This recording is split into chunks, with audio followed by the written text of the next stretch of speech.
see everybody. Have you all been to the fesh today too? Yeah, No, I'm here for this. Oh, cool. Okay, here we have someone else coming in, and Aaron's back. That's good. Okay. Well, we're ready to start then. As you know, Professor O'Donnell wasn't able to come out from Ireland due to U.S. State Department regulations. Evidently, people aren't able to come in from Europe, or Kathy was telling me her friend could come in from Italy. But Americans can go to Europe, so I don't know. I don't understand the whole thing. It's just as well now we have this room. Well, that's kind of what I thought. It worked out wonderfully because Ethel Rohan offered to help us out today. Ethel is an award-winning essayist, novelist, and short story writer.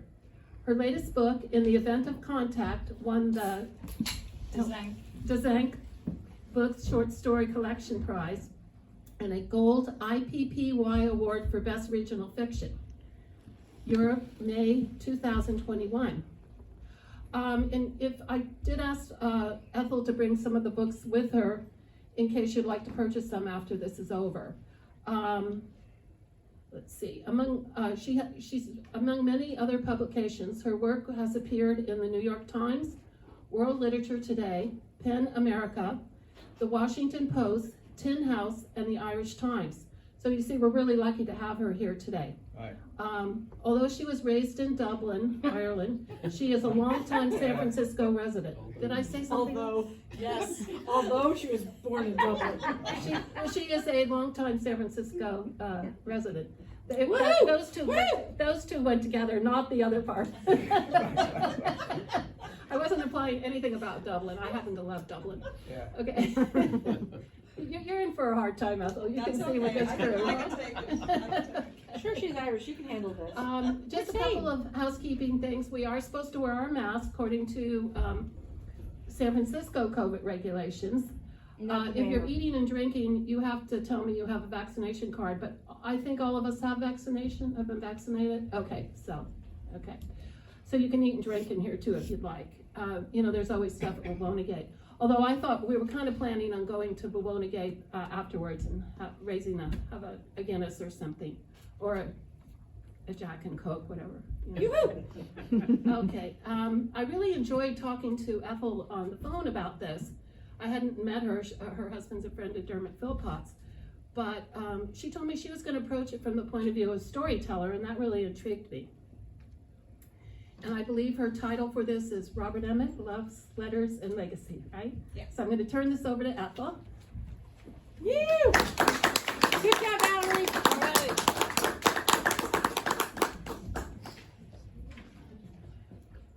Thank you so much, Valerie. Delighted to be here. If you can't hear me. Okie dokie. Let's see how we do here. There you go. That's it. Testing. Oh, okay. More. Hello. That's better. That's good. That's better? Okay. Thank you. All right. Thank you, Dermot Philpott and Valerie, for inviting me here today. And of course, the United Irish Societies of San Francisco. I'm delighted and surprised to be here. Surprised because I carry none of Professor O'Donnell's impressive academic credentials, the historian who, as mentioned, should be here today. I'm also surprised because, in truth, prior to this week, I knew little about Robert Emmet, other than hazy recollections from the long-ago Irish classroom of my girlhood. I, of course, remembered that Robert Emmet was an Irish patriot, that, like me, he was a Dubliner, that he gave his young life for Irish aspirations of independence and freedom from British rule, and I could still loosely recite the closing line from his famed speech in the courtroom before he was executed by hanging and beheaded. When my country takes her place among the nations of the earth, then and only then let my epitaph be written. I also knew that Emmet's life-size statue stood in Golden Gate Park and I will never forget discovering it while on a walk during my first months here and being, here's that word again, surprised and moved to see Emmet's life celebrated and his ultimate sacrifice memorialized here in my adopted city. It underscored the deep and abiding ideals and connections between the best of Ireland and America, and consoled me with the sense that I wasn't that far from home after all, and all those and that which I held most dear. Now that I've admitted, while I'm perhaps a peculiar candidate to be standing here today, let me tell you what I do hope to bring to this United Irish Societies of San Francisco 102nd commemoration of the unveiling of Robert Emmet's statue in Golden Gate Park. While I write some memoir and personal and cultural essays, I'm largely a fiction writer. I make up stories. And my stories tend toward short time spans, small spaces, and the domestic, like homes and rooms and cars. There's a lot of cars in my stories, which is ironic because I'm terrified of driving and I'm a terrified passenger. I'm most interested in stories. I'm most interested as a storyteller and as a reader and as a person in relationships. Tales of families, friends, lovers, colleagues, and their various experiences of love, loss, hope, dreams, guilt, shame, power, struggle, and overcoming. So in preparation for today, I found myself inevitably curious about Robert Emmet's relationships, in particular his great love for his fiancée, Sarah Kern, who like him was also a Dubliner and a member of the Protestant ascendancy. I'm a lover of writing and receiving letters, that now almost lost art. And so I was also intrigued by the crucial letters surrounding Emmet's last days. My third and final area of focus for today is the humanity and legacy of Robert Emmet, areas that I'm acutely interested in as a writer, because I think that the great worth and power of myths and legends and stories, and indeed history itself, is casting light on the human condition and the purpose and meaning of our lives. Before I expand on the loves, letters, and legacy of Robert Emmet, I would like to acknowledge and express my gratitude to the following resources that I relied on for today's talk. Presentations made by Professor Patrick Gagan of Trinity College Dublin, genealogy records on libraryireland.com, the ebook titled Robert Emmet, A Survey of His Rebellion and of His Romance by Louise Imogen Guiney, and letters and documents from the Robert Emmet archives as shared by on Chartlawn. Robert Emmet's great loves for his family, particularly his older brother and fellow revolutionary Thomas Addis, his fiancée Sarah Kern, his friends, compatriots, and of course, Ireland. In 1803, at the tender age of 25, he led a thwarted rebellion to seize Dublin Castle, the seat of British rule in Ireland. The uprising, hampered by a series of tragic events that rushed the rebellion forward and grievously reduced Emmet's numbers, was quickly quelled by British forces, but not before Emmet managed to escape to the Wicklow Mountains. While in hiding there, Emmet's mother sent him a letter pleading with him to escape to France and freedom. I've lost my spot. Hers was the first of several pivotal letters during Emmet's final weeks. He could have easily availed of safe passage to France, who had supported his rebellion, but he refused to leave behind his beloved Sarah Kern and his fellow revolutionaries, who were either injured, under investigation, similarly in hiding, or arrested and undergoing interrogation, torture, and prosecution. Emmet returned to Dublin to an apartment close to Sarah Kern and her family, and hoped to remain in hiding there while helping as many of his fellow rebels as possible escape prison sentences and indeed execution.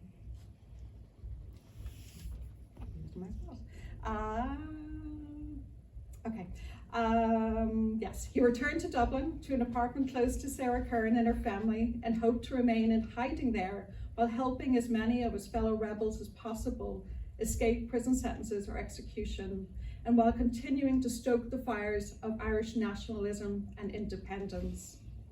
During this time, he and Sarah Kern exchanged letters, which were ferried back and forth by Emmet's housekeeper, Anne Devlin. Anne Devlin would later be arrested and tortured regarding the letters, and she is remembered for her courage and her loyalty in never betraying Robert Emmet or Sarah Kern. However, others did betray both of them, and in various ways. It remains unknown who betrayed the whereabouts of Robert Emmet's hideout, but he was located and arrested, and weeks after his execution, a bounty was paid to the unidentified informant. At the time of Emmet's arrest, authorities confiscated 2 letters and a lock of hair in his possession, all belonging to Sarah Kern. During Emmet's interrogation, the British government pretended to know the author of the unsigned letters, and Emmet, terrified that they would charge Sarah with the crime of high treason, which was punishable by death, agreed to plead guilty and to not defend himself during what transpired to be his 11-hour trial and an instantaneous guilty verdict from the jury. From his prison cell in Commemorations jail, in the hours before his death, Emmet wrote his final letters to Sarah Kern and her family. He entrusted the delivery of the letters to a prison warden who claimed solidarity, but who in turn handed the letters over to the British government. It was only then that the Crown realised Sarah Kern was Emmet's beloved and the author of the letters they'd found on his person.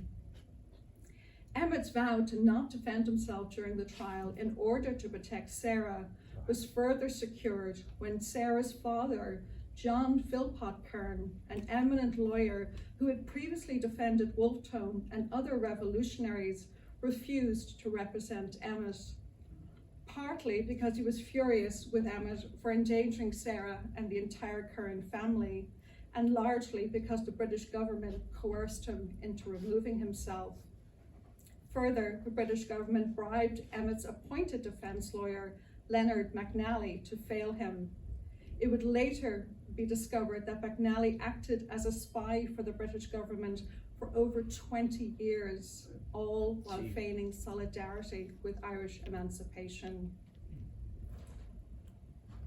As wild as my writer's imagination can be, as often as I place myself inside my characters' struggles and care and feel for them deeply, no conjuring can fully portray or empathy fully appreciate Robert Emmet's anguish in the final hours leading up to his death, but it had to be excruciating. He believed Sarah and her family to be in grave peril because of his carelessness in keeping her letters and not, as she had instructed, in destroying them. He was publicly derided for having led a failed and ill-conceived rebellion. He was accused by the Crown of being in collusion with the French against Britain and Ireland, and further maligned by claims that he acted only in self-interest and a perverse bid for fame and immortality. More, in his final hours, he learned that his mother had died days earlier, and this followed his father's death just months previously. Yet during his last hours on earth, Emmet wrote several final letters notable not for any fear, self-concern, rage, or hate, but full of concern and love for others and for Ireland. He wrote to Sarah Curran, to Sarah's father, to Sarah's brother Robert, who was his dear friend, to his brother Thomas Addis, and to Lord Wickham, the head of the British Secret Service. Of these 5 letters, 2 in particular moved me.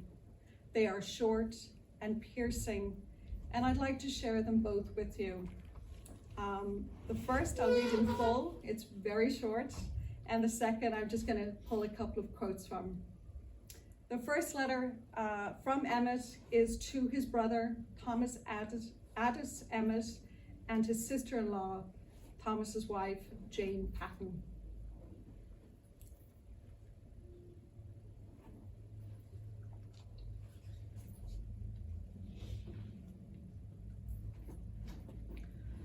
My dearest Tom and Jane, I am just going to do my last duty to my country.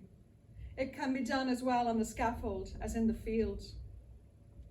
Do not give way to any weak feelings on my account, but rather encourage proud ones that I have possessed fortitude and tranquility of mind to the last.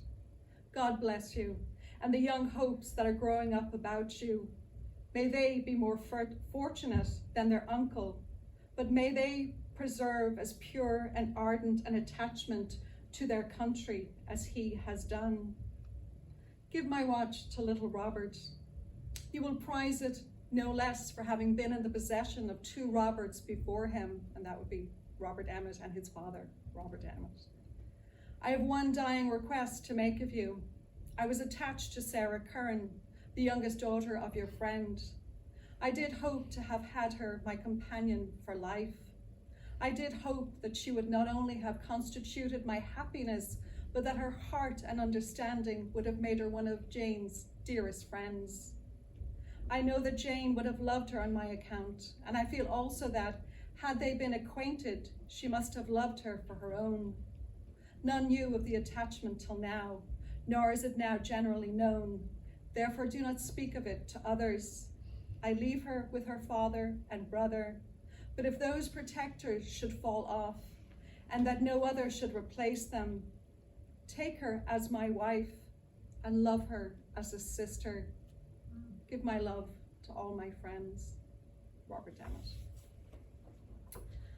The second of the 5 final letters that I wanted to share with you, and again, I'll just pull a couple of quotes, is the letter that Emmet wrote to Richard Curran, Sarah's brother.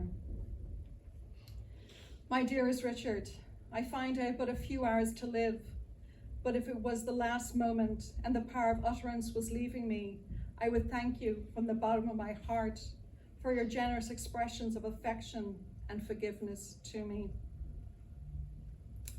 I intended as much happiness for Sarah as the most ardent love could have given her. I never did tell you how much I idolized her. It was not with a wild or unfounded passion, but it was an attachment increasing every hour from an admiration of the purity of her mind and respect for her talents. I did dwell in secret upon the prospect of our union. I did hope that success, when it afforded the opportunity of our union, might be a means of confirming an attachment which misfortune has called forth. I did not look to honors for myself. Praise I would have asked from the lips of no man, but I would have wished to read in the glow of Sarah's countenance that her husband was respected. This is no time for affliction. I have had public motives to sustain my mind, and I have not suffered it to sink. But there have been moments in my imprisonment when my mind was so sunk by grief on her account that death would have been a refuge. God bless you, my dearest Richard. I am obliged to leave off immediately. Emmet's final letters highlight his paramount concern for his reputation, which brings me to my final remarks today, and those are regarding Robert Emmet's legacy. There is much uncertainty, mystery, mythologizing, and conflicting accounts surrounding Robert Emmet's life and death. Perhaps the greatest mystery that remains is that Robert Emmet's final resting place is unknown.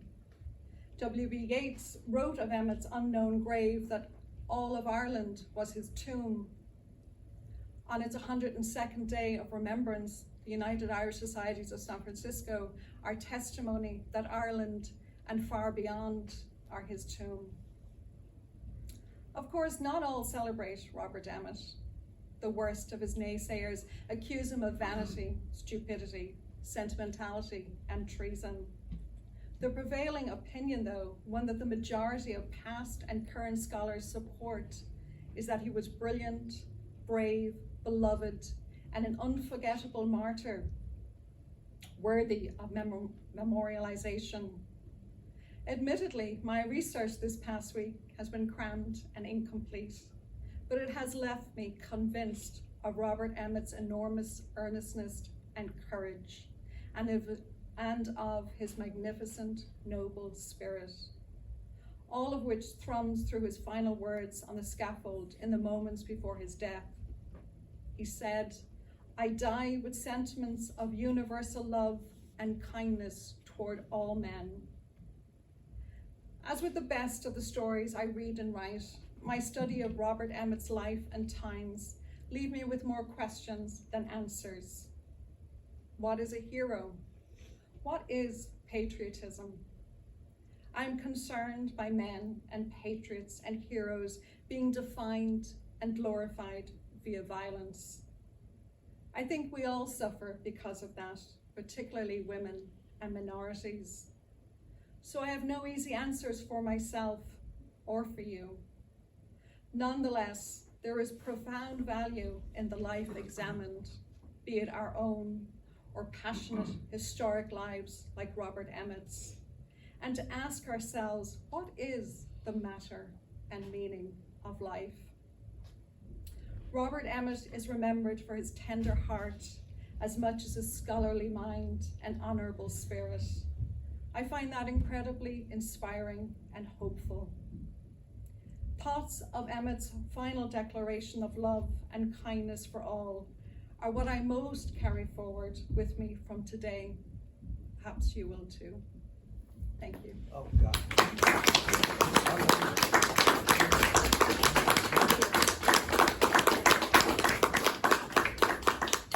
As I understand it, we're going to, if you wish, have some questions and answers, and I will do my best to ably answer, again with a disclaimer that I am not a historian.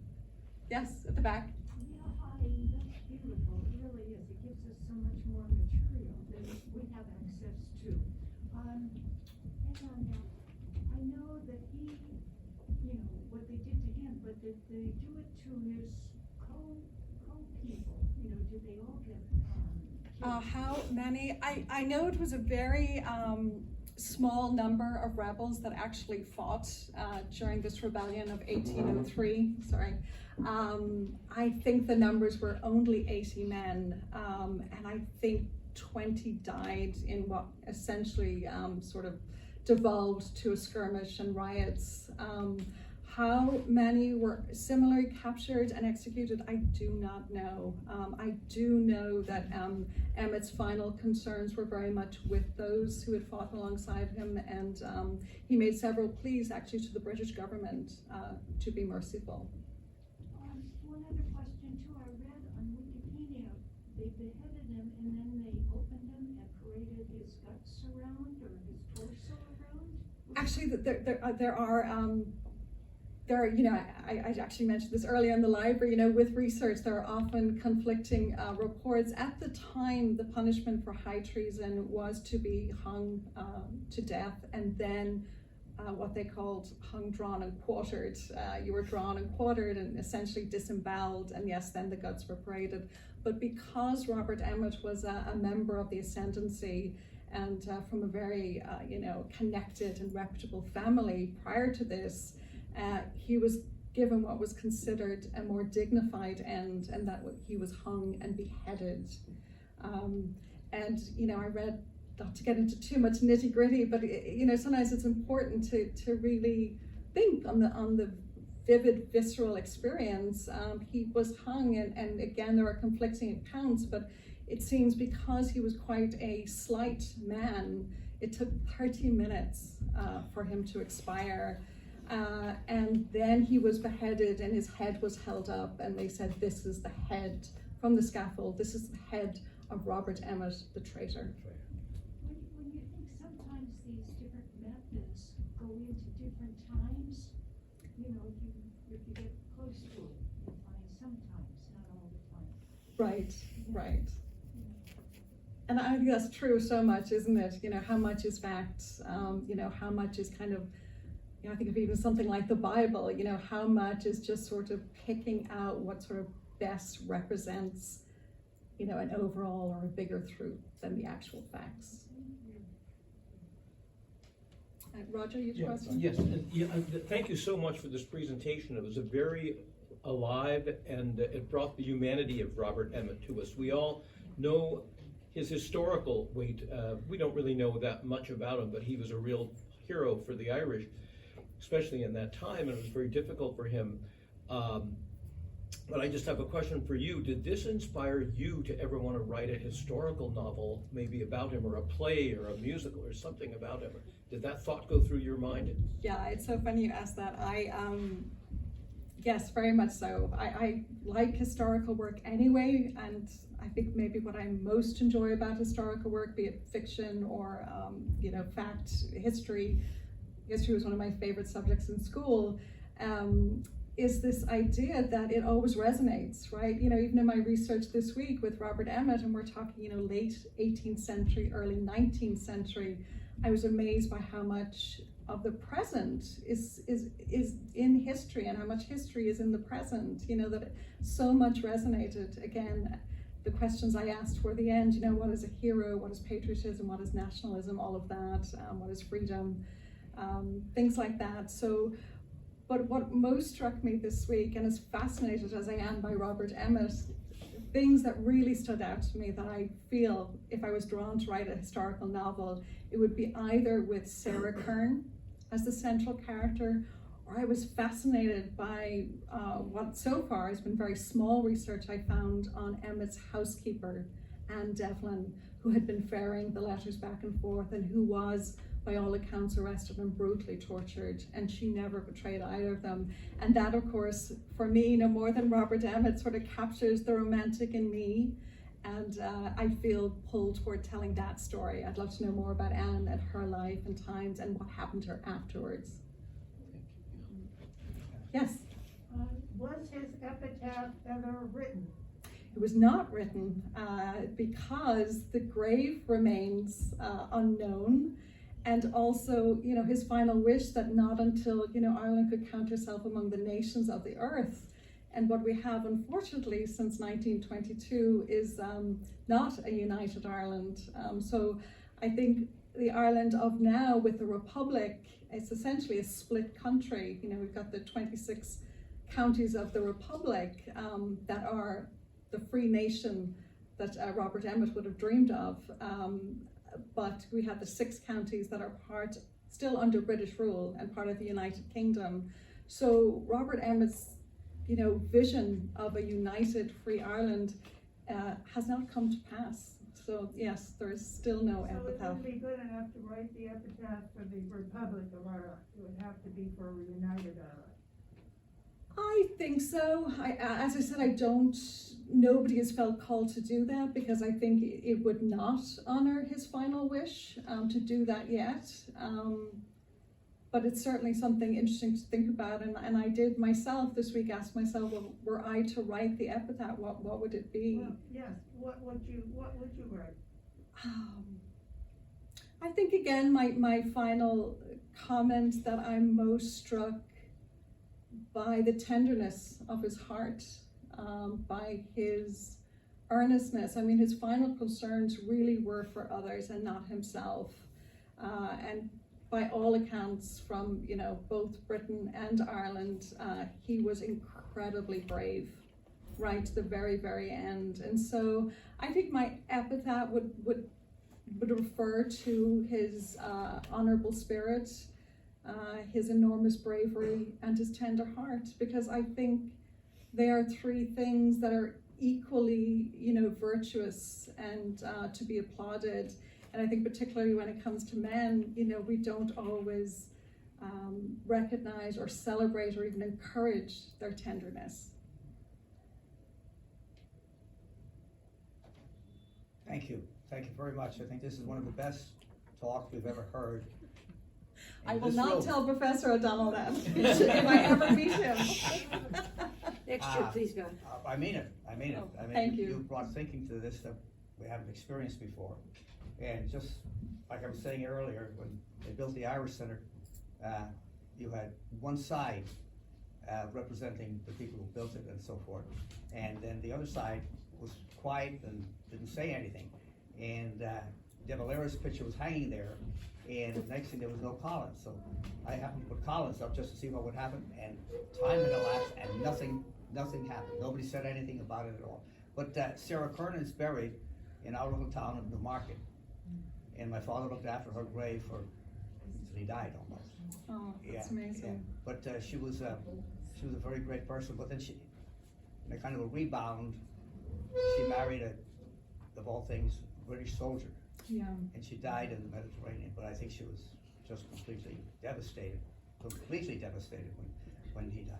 She was, and again, with my reading this week, I was struck by the trauma she experienced after his death, and today I'm pretty sure it would be called post-traumatic stress disorder. Oh, yeah. But she suffered excruciating headaches after his death, and also felt that the headaches brought on an almost psychic ability, that she would get premonitions, and unfortunately they were not always good ones. For example, she had a premonition that she would give birth on a ship, and that the delivery would not end well. And that is actually what happened. As you said, Dermot, she married Sturgeon, a young British soldier, who by all accounts, Sarah Kern was ostracized in the wake of Robert Emmet's death. Her father threw her out of the home in Dublin, and she risked being destitute. He did give her a small allowance, and my understanding is that she sort of drifted, and that letter that Emmet wrote to his friend and her brother, Richard Kern, it seems Richard did not honor his sister or Emmet's request and did not take care of her, and that it was indeed Emmet's brother, Thomas Addis, who did look out for her and do his best for her and secure her stay, I believe, in an abbey before she married Sturgeon, the British soldier, to give her some time to recuperate and really hide out, because again, there was enormous rage at Sarah Kern. She was also seen as a traitor once it came to light that she was indeed Emmet's lover and was a sympathizer. Luckily for her, it was not widely known. They did try to keep it under wraps as much as possible. But yes, she went on to marry Sturgeon. She went on to deliver her baby on a ship during a storm. The baby lived a very short time, weeks, possibly months, and that was the end. At that point, she said, I want to die. I no longer want to live. And she died shortly afterwards. But the family, they were patriots on all sides almost. His brother, Addis Emmet, he was I forget what his job was in America. Yes, in New York. Yes, I think He was a General district attorney, I think. Yes, For the state of New York. Yeah. And I think he was, one of the original Fenians and so forth. I mean, Yeah. But Yeah. but it's kind of amazing that he was. Robert Emmet was not a pacifist, as we would see it today. Right.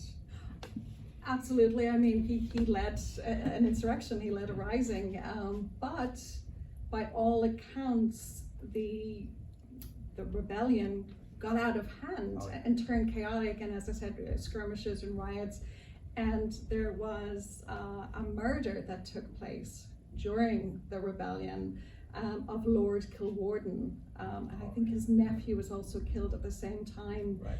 And Robert Emmet was horrified by that because here was this essentially civilian riding in his carriage with his young nephew, and they were murdered. They were murdered by pikes, and he was horrified. So I think his thinking, and he's quoted as saying, of course, all is fair in war. So I think he had principles regarding what was acceptable during war, but absolutely not to overflow to the murder of civilians.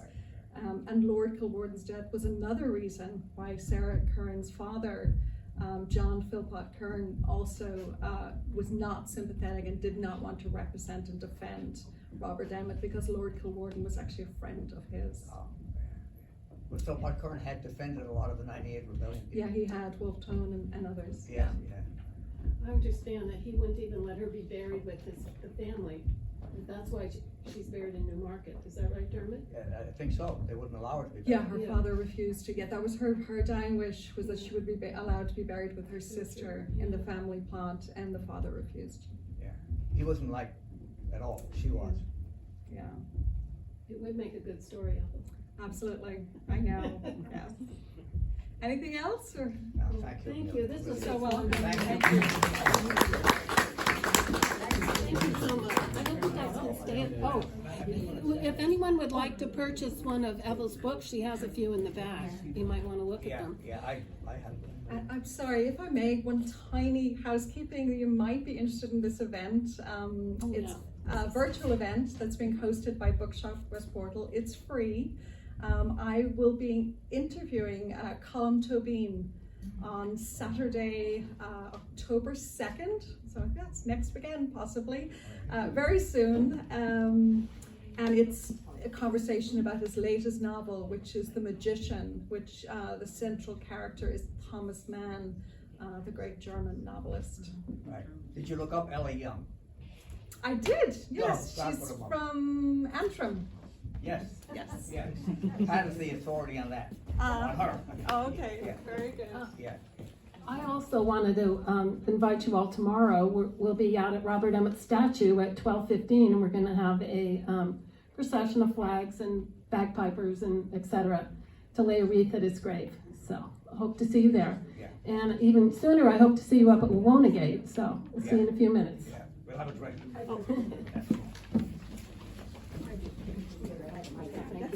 Yeah, I never know what to do. And while you're here enjoying Wawona Gates, I would also like to invite you all to come by the Dowling Library. We do have some of our materials relating to Robert Emmet out on display on the table. So as you enjoy Wawona Gates, the library is open today as well. Thank you. Oh, thank you. I'm sorry.